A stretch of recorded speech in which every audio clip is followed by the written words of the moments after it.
السلام علیکم عزیز طلبہ و طالبات۔ یہ سورۃ انفال کی پہلی 5 آیات ہم پڑھ چکے ہیں۔ اب جو ہے جو اگلی اس کی آیات ہیں آیت نمبر 6 سے آیت نمبر 10 تک ہم پڑھیں گے۔ پہلے اس کی تلاوت کر لیتے ہیں، اس کے بعد ہم دیکھتے ہیں اس کو۔ اعوذ باللہ من الشیطان الرجیم، بسم اللہ الرحمن الرحیم۔ يجادلونك في الحق بعدما تبين كأنما يساقون إلى الموت وهم ينظرون وإذ يعدكم الله إحدى الطائفتين أنها لكم وتودون أن غير ذات الشوكة تكون لكم ويريد الله أن يحق الحق بكلماته ويقطع دابر الكافرين ليحق الحق ويبطل الباطل ولو كره المجرمون إذ تستغيثون ربكم فاستجاب لكم أني ممدكم بألف من الملائكة مردفين وما جعله الله إلا بشرى لكم ولتطمئن به قلوبكم وما النصر إلا من عند الله ان اللہ عزیز حکیم۔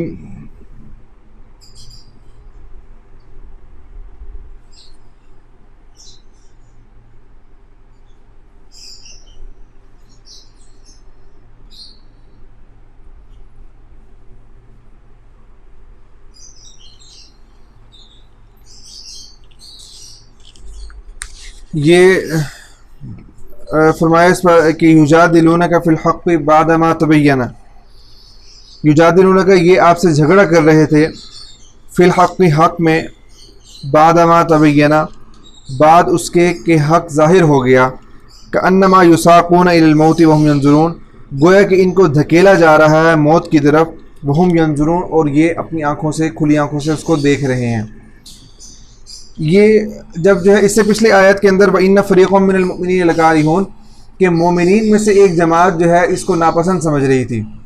وہ صحابہ کرام میں سے جو ہے بعض صحابہ کرام نے جب نبی کریم صلی اللہ علیہ وسلم نے مشورہ لیا کہ اب ہمیں کیا کرنا چاہیے، ہم تو ابو سفیان کے لشکر کو روکنے، قافلے کو روکنے کے لیے آئے تھے، لیکن یہاں تو اتنے بڑے لشکر سے مقابلہ ہو گیا، تو بعض صحابہ کرام کی طرف سے کچھ کم ہمتی کا انہوں نے ان کے بلند ہمت کے ساتھ انہوں نے ارادہ نہیں کیا، تو ان کے ایسے لگ رہا تھا کہ جیسے جو ہے نا اس بات کو ناپسند سمجھ رہے ہیں۔ تو اس بات کو اللہ تعالیٰ نے جو ہے وہ ارشاد فرمایا کہ مومنین میں سے ایک جماعت جو ہے اس بات کو ناپسند سمجھ رہی تھی اور یہ ان کو ایسا نہیں کرنا چاہیے تھا۔ اور پھر اس کے بعد جو ہے فرمایا کہ یہ آپ سے حق کے بارے میں جھگڑ رہے تھے، آپ سے بات چیت کر رہے تھے، آپ سے کر رہے تھے کہ اب ہم جو ہے یہ ان کی حالت ان کے خوف کی وجہ سے ایسی ہوگی کہ دشمن کے اتنے بڑے لشکر کو دیکھ کر کہ حق ان کے سامنے ظاہر بھی ہو گیا۔ حق کا ظاہر ہونے کیا تھا کہ اللہ کے نبی کریم صلی اللہ علیہ وسلم ان کے ساتھ تھے اور وہ اللہ تعالیٰ کے احکامات جو ہے اور اللہ تعالیٰ کا پیغام جو وحی تھی اور امید بھی دلا رہے تھے، یقین دلا رہے تھے کہ ہمیں انشاءاللہ ضرور فتح ہوگی، اور جس طرح اگلی آیات کے اندر اللہ تعالیٰ نے جو ہے وہ فرشتوں کی مدد کا وعدہ بھی کیا۔ لیکن اللہ نے فرمایا کہ گویا کہ ان کی حالت ایسے تھی کہ جیسے ان کو موت کی طرف دھکیلا جا رہا ہے، تو یہ ان کی کیفیت کو بیان فرمایا، اور یہ موت کی طرف دھکیلا جا رہا ہے اور یہ اپنے آنکھوں سے موت کو دیکھ رہے ہیں۔ اور آگے فرمایا کہ وَإِذْ يَعِدُكُمُ اللَّهُ إِحْدَى الطَّائِفَتَيْنِ اور اس وقت کو یاد کرو کہ جب اللہ تم سے وعدہ کر رہا تھا، احدى الطائفتین، طائفتین کا مطلب دو گروہ، احدى کا مطلب ایک، ہم نے یہاں پڑھا ہے احدى ایک مؤنث کے لیے استعمال ہوتا ہے، تو یہ جب دو گروہوں میں سے اللہ پاک ایک گروہ کا تم سے وعدہ کر رہا تھا کہ انہا لکم کہ وہ تمہارا ہوگا، تمہیں مل کر رہے گا، وتودون اور تم چاہتے تھے کہ ان غیر ذات الشوکہ کہ بے شک وہ کہ غیر ذات الشوکہ جو کیل کانٹے کے بغیر ہے، یعنی کہ ذات شوکہ ہم نے یہاں پر یہ غیر ذات شوکہ بغیر کانٹے کے، بغیر اسلحے اور قوت کے، کہ اور تم یہ چاہتے تھے کہ جو بغیر اسلحے اور قوت کے حاصل ہو سکتا ہے وہ ہمیں حاصل ہو جائے، وتودون اور تم چاہتے تھے کہ ان غیر ذات الشوکہ کہ جو اسلحے کے بغیر جو لشکر ہے، تکون لکم وہ تمہیں مل جائے. اور ویرید اللہ اور اللہ پاک کیا چاہتے تھے, اور اللہ پاک ویرید اللہ اللہ پاک چاہتے تھے کہ ان یحق الحق بکلماتہ کہ وہ حق کو حق کر دکھائے اپنے کلمات کے ساتھ, ویقطع دابر الکافرین اور کافرین کے کفار کی جڑوں کو کاٹ ڈالے. اب یہاں پر جو ہے وہ یہ تھا کہ یہ جب جو دو گروہ جو تھے, یہاں پر ہمارا سوال بھی ہے کہ ان دو گروہوں سے کون سے دو گروہ مراد ہیں. تو دو گروہ جو تھے, ایک گروہ تو تھا ابو سفیان کا جو قافلہ تھا, جو تجارتی قافلہ شام سے مکہ کی طرف آ رہا تھا, اور دوسرا جو وہ گروہ تھا جو کفار کا مکہ سے مقابلہ کرنے کے لیے قریش کا جو لشکر پورا جو ہے وہ تیاری کر کے آ چکا تھا اور وہ آ رہا تھا سامنے جو موجود تھا. تو اب یہ دو گروہ تھے. تو اللہ کو فرما رہے کہ اس وقت کو یاد کرو کہ جب اللہ نے تم سے وعدہ کر لیا کہ تمہیں ایک گروہ جو ہے اس کے اوپر کامیابی حاصل ہوگی, ایک گروہ کے اوپر تم غلبہ پالو گے. اب انسان کی طبیعت ہے, آپ کا بھی یہ جو ہے ایسا خیال آتا ہوگا کہ ہر انسان آسانی چاہتا ہے, نہیں کہ وہ چاہتا ہے کہ مجھے آسانی ہو, مجھے مشقت نہ کرنی پڑے, مجھے جو ہے وہ جو آسانی والی چیز ہے وہ مجھے حاصل ہو جائے, زیادہ محنت نہ کرنی پڑے. تو اب صحابہ کرام کا بھی بالکل ان کے دل میں یہ بات آئی, بعض صحابہ کرام کے, کہ انہوں نے کہا کہ ہمارے جو ہمیں آسانی والا جو چیز ہے, جو لشکر جو ہمیں ابو سفیان کا تجارتی قافلہ ہے اس میں لڑائی بھی نہیں کرنی پڑے گی اور اس میں زیادہ جو ہے نا وہ بھی نہیں کرنا پڑے گا, مشقت بھی نہیں ہوگی, تو وہ ہمیں حاصل ہو جائے. اور اللہ پاک کیا چاہتے تھے, اگر وہ حاصل ہو جاتا تو ایمان اور کفر کا جو مقابلہ ہونا تھا غزوہ بدر کی صورت میں, کہ دنیا کو پتہ لگ گیا کہ اسلام جو ہے وہ سچا دین ہے اور جو ہے وہ غالب ہو کر رہے گا, وہ نہ پتہ لگ پاتا.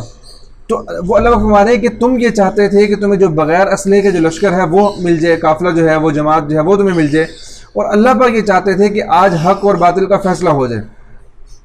بس اللہ پاک حق کو حق کر دکھائے اور کفار کی جڑیں کاٹ کے رکھ دے. اب دیکھیں نا 70 لوگ جو ہے اس میں مارے گئے اور 70 لوگ قیدی بن گئے اور باقی سارے لوگ سامان جو ہے وہ چھوڑ کر بھاگ گئے. تو یہ حق اور باطل کی اللہ تعالیٰ نے جنگ کے اندر حق کو ہمیشہ کے لیے فتح کر دکھایا, کہ ہمیشہ کے لیے یہ بات ہو گئی, ثابت ہو گئی کہ اسلام جو ہے وہ اللہ تعالیٰ کی طرف سے حق سچ دین ہے. علماء فرماتے ہیں کہ لیحق الحق, تاکہ اللہ تعالیٰ حق کو حق کر دکھائے, سچ کو سچ اور حق ایک ہی بات ہے کہ حق اور سچ کو سچ کر دکھائے, ویبطل الباطل اور باطل کو جھوٹ کر دکھائے, باطل کر دکھائے, جھوٹ کو جھوٹ کر دکھائے. باطل اور جھوٹ ایک ہی چیز ہے, حق اور سچ ایک ہی چیز ہے. تو اللہ پاک یہ چاہتے تھے کہ تمہاری ان کے ساتھ لڑائی ہو اور اس کے اندر جو ہے تمہیں غلبہ ہو اور ان کی بہت بری طرح ان کو شکست ہو, تاکہ حق کو اللہ تعالیٰ بلند کر دیں, باطل کو پست کر دیں. وَلَوْ كَرِهَ الْمُجْرِمُونَ اگرچہ مجرم لوگ جو ہے اس چیز کو ناپسند سمجھے, اور ظاہری بات ہے مجرم لوگ ناپسند ہی سمجھیں گے جب ان کے ساتھ اتنا بڑا مقابلہ ہوگا. آگے فرمایا کہ ہم نے جو اس سے تعارف کے اندر یہ بات آ گئی تھی کہ نبی کریم صلی اللہ علیہ وسلم نے جب صحابہ کرام سے مشورہ لیا, اور صحابہ کرام نے جب اس میں مہاجرین نے بھی بڑھ چڑھ کر اپنی رائے کا اظہار کیا, انصار نے بھی بڑے جوش سے اس کو اپنا رائے کا اظہار کیا کہ یا رسول اللہ ہم آپ کے ساتھ حاضر ہیں, تو نبی کریم صلی اللہ علیہ وسلم بہت خوش ہوئے. اس کے بعد آپ نے جو ہے وہ دعا کے لیے ہاتھ اٹھا دیے اور صحابہ کرام اس کی دعا کے اوپر آمین کہہ رہے تھے اور بہت لمبی دعا کروائی, اور اتنا عاجزی کے ساتھ اور اللہ تعالیٰ کے سامنے رو رو کر آپ نے دعا مانگی, اور اس طرح دعا مانگ رہے تھے کہ آپ کے جو ہے وہ کندھے مبارک سے چادر آپ کی جو ہے وہ گر پڑی, اور حضرت وہ کر آپ کو تسلی دے رہے تھے یا رسول اللہ اللہ تعالیٰ ہمارے جو ہے ہماری مدد فرمائے گا, آپ حوصلہ رکھیں. لیکن نبی کریم صلی اللہ علیہ وسلم بہت زیادہ دعا مانگ رہے تھے, تو اللہ پاک نے اس کیفیت کو بیان فرمایا کہ اذ تستغیثون, کہ جب تم جو ہے مومنین, اب نبی کریم صلی اللہ علیہ وسلم دعا مانگ رہے تھے, باقی سارے صحابہ کرام آپ کی دعا کے اوپر لبیک کہہ رہے تھے, آمین کہہ رہے تھے, تو کہ یا رسول کہ اذ تستغیثون, کہ اس وقت کو یاد کرو کہ تستغیثون, کہ جب تم اپنے رب کی جب تم فریاد کر رہے تھے ربکم اپنے رب سے, تو فاستجاب لکم, تو اس نے تمہاری دعا کو سن لیا, تمہاری دعا کو قبول کر لیا. کیا کہ انی ممدکم, کہ بے شک میں تمہاری مدد کروں گا. انی ممدکم, ممد مطلب مدد کروں گا, مدد کرنے والا, میں تمہاری مدد کروں گا. بالفن 1000 کے ساتھ, من الملائکتی فرشتوں کے, 1000 فرشتوں کے ساتھ, مردفین جو لگاتار ایک دوسرے کے پیچھے آنے والے ہوں گے. تو اللہ پاک نے آپ کی دعا کو قبول کیا اور اللہ پاک نے فرمایا کہ میں تمہاری مدد کروں گا کہ فرشتوں کے ساتھ جو لگاتار ایک دوسرے کے پیچھے یعنی کہ ترتیب سے آ رہے ہوں گے, جس طرح ایک لشکر پورا آ رہا ہوتا ہے تو 1000 فرشتے ایک دوسرے کے پیچھے آ رہے ہوں گے. اور پھر فرمایا کہ وما جعلہ اللہ الا بشرا, اور اللہ تعالیٰ نے نہیں بنایا, وما جعلہ اللہ, اور اللہ تعالیٰ نے اس کو، یہ جو اللہ تعالیٰ مدد کا وعدہ کر رہے ہیں فرشتوں کو بھیجنے کا، اللہ پاک نے اس کو نہیں بنایا الا بشرا، مگر ایک خوشخبری، اس کو نہیں بنایا مگر ایک خوشخبری، اور وَلِتَطْمَئِنَّ بِهِ قُلُوبُكُمْ، اور اس لیے اللہ پاک نے اس کو بیان فرمایا جو فرشتوں کو مدد کا وعدہ کیا کہ تاکہ اس کے ساتھ تمہارے دلوں کو اطمینان حاصل ہو جائے، تاکہ تمہارے دلوں کو سکون مل جائے اور تمہارے دلوں کے اندر ایک جو اطمینان والی کیفیت پیدا ہو جائے۔ اور وَمَن نَّصْرُ إِلَّا مِنْ عِندِ اللَّهِ، اور مدد نہیں ہے الا من عند اللہ، مگر اللہ ہی کی طرف سے،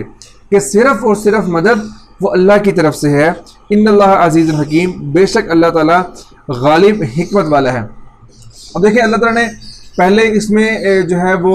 فرشتوں کی مدد کا وعدہ کر کے اللہ پاک نے آگے فرمایا کہ وما جعلہ اللہ الا بشرا، لیکن کہ اللہ تعالیٰ نے یہ جو تمہیں مدد کا وعدہ کر رہے ہیں نا، تو یہ مدد کا وعدہ جو ہے وہ صرف اور صرف تمہاری دل کی تسلی کے لیے ہے، ورنہ فرشتے بھی اللہ کی مخلوق ہیں۔ اگر اللہ پاک کی، اگر اللہ ہی کی مدد نہ ہو تو فرشتے بھی کچھ نہیں کر سکتے۔ تو انہوں نے فرمایا کہ اصل جو مدد ہے وہ صرف اور صرف ہماری طرف سے ہی ہے، فرشتے بھی کچھ نہیں کر سکتے، فرشتے بھی ہماری مخلوق ہیں۔ تو یہ ہم نے جو تمہیں فرشتوں کی مدد کا وعدہ کیا، یہ صرف تمہارے دل کی تسلی کے لیے ہے، تاکہ تمہارے دل کے اندر جو ہے وہ تسلی پیدا ہو جائے۔ اصل مدد تو ہماری ہے کہ ہم تمہاری مدد کریں گے، اور جب اللہ کی مدد ہو تو چاہے فرشتے ہوں یا نہ ہو، چاہے انسان ہو یا نہ ہو، اللہ تعالیٰ بغیر فرشتوں کے، بغیر انسانوں کے، اللہ پاک تب بھی غالب ہی غالب رہتے ہیں۔ اور فرمایا ان اللہ عزیز حکیم، بے شک اللہ تعالیٰ غالب حکمت والا ہے، اور بہت حکمت والا، یعنی کہ اللہ پاک جو دانائی والا، اللہ پاک کی ذات بہت دانائی والی اور غالب رہنے والی ہیں۔ تو اس کے اندر جو ہے ہمارے پاس جو مشکل الفاظ ہیں، یساقون، وہ ہانکے جاتے ہیں۔ احدا ایک مؤنث کے لیے، واحد جو ہے عربی کے اندر ایک مذکر کے لیے استعمال ہوتا ہے۔ دابر جڑ، تستغیثون، تم فریاد کرتے ہو۔ مردفین، لگاتار آنے والے، جو فرشتے مردفین ایک دوسرے کے پیچھے لگاتار آنے والے ہیں۔ اور غیر ذات الشوکتی، بغیر کانٹے کے، بغیر اسلحہ قوت کے، کہ وہ جو لشکر تھا، جو ابو سفیان کا تجارتی قافلہ تھا، وہ بغیر اس کے اندر جو ہے اس کے اندر کوئی وہ ساز و سامان جو تھا اس کا بہت زیادہ تھا، لیکن اسلحے کے بغیر تھا، تو اس کی اللہ پاک نے صفت بیان فرمائی کہ بغیر کانٹے کے، بغیر اسلحے اور قوت کے۔ اب یہاں سوال دو گروہوں سے کیا مراد ہے، اس کا ہم جواب پڑھ چکے ہیں کہ ایک ابو سفیان کا تجارتی قافلہ، اور دوسرا جو مکہ کی طرف سے آنے والا لشکر، جو تھا مقابلے کے لیے آنے والا جو لشکر تھا۔ تو یہ ہمارے آج کی جو 5 آیات تھیں۔ اب انشاءاللہ نیکسٹ لیکچر کے اندر ہم آگے اس کو پڑھیں گے۔ بہت شکریہ۔